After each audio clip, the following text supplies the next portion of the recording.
It's now official. Rob Manfred and Major League Baseball have announced a few rule changes for 2023, including banning the shift, adding a pitch timer, and larger bases. So let's get into what that looks like.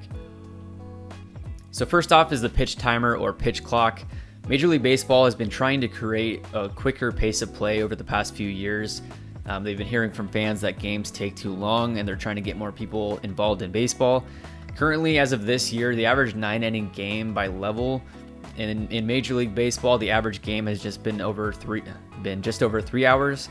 In the minor leagues, where they've been using the pitch clock, AAA games have been at 2 hours and 43 minutes on average. So, only a 15-20 minute difference between major leagues to minor leagues. And one thing to note is that in the MLB, there still will be commercial breaks and ads that will affect how long a game will take. So the official rule change is that there will be a 30-second timer between batters, and then between pitches, there will be a 15-second timer with the bases empty and a 20-second timer with runners on base. And as we just mentioned, the pitch timer had reduced the average time of a game in the minor leagues by about 26 minutes. This rule is also limiting the amount of pickoff attempts that a pitcher can have in any at-bat. So here's the bullet point of the rules. The pitcher must begin his motion to deliver the pitch before the expiration of the pitch timer. Pitchers who violate the timer are charged with an automatic ball. Batters who violate the timer are charged with an automatic strike. This could have serious implications in, serious games where it's coming down to the line, the last innings, a batter takes too long and it's called, strike three on a crucial out. This can have a big impact on the game. Also, batters must be in the box and alert to the pitcher by the 8-second mark or else be charged with an automatic strike. With runners on base, the timer resets if the pitcher attempts a pickoff or steps off the rubber, and then pitchers are limited to 2 disengagements, whether that's a pickoff attempt or a step off, per plate appearance. However, this limit is reset if a runner or runners advance during the plate appearance. So if a runner steals base, then they can reset to 2 disengagements. If a pitcher decides to go for a third pickoff attempt, the runner automatically advances 1 base if the pickoff attempt is not successful.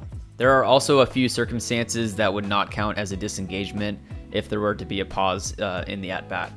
As I mentioned, this will speed up the game a bit, but there will be some serious implications in tight games, and there will be some growing pains with these new rules, but overall, it should be a better experience for the fans as a whole.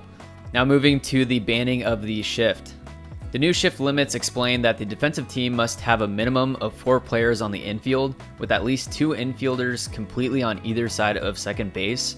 Also, these 4 infielders must be within the outer boundary of the infield, so their cleats have to be on the dirt. They can't be in the outfield when the pitcher is on the rubber. Also, this is interesting, the infielders may not switch sides. So in other words, a team cannot reposition its best defender on the side of the infield. The batter is more likely to hit the ball.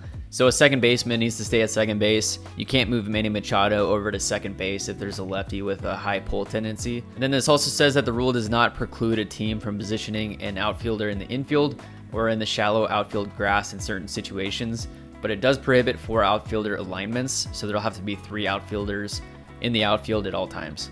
Banning the shift is intended to increase the batting average on balls in play, as well as to allow infielders to better showcase their athleticism, and then to restore a more traditional outcome on batted balls.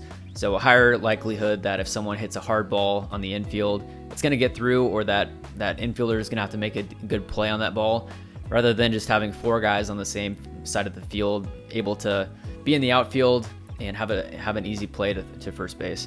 What's interesting is that since 2018, there's been an increase in infield shifts by 589%.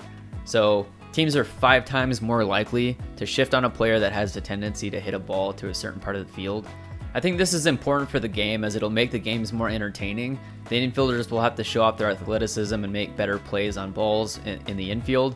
And then players that have a high tendency to pull the ball but hit it hard will be awarded, as the infielders will have to be close to the dirt. Only 2 fielders on each side of the second base. So I think overall this will definitely help the game. The last rule change for 2023 is bigger bases. So the bases, which traditionally have been 15 square inches, will instead be 18 square inches. Home plate will remain the same size. This is to help with player safety as well as also increasing offense.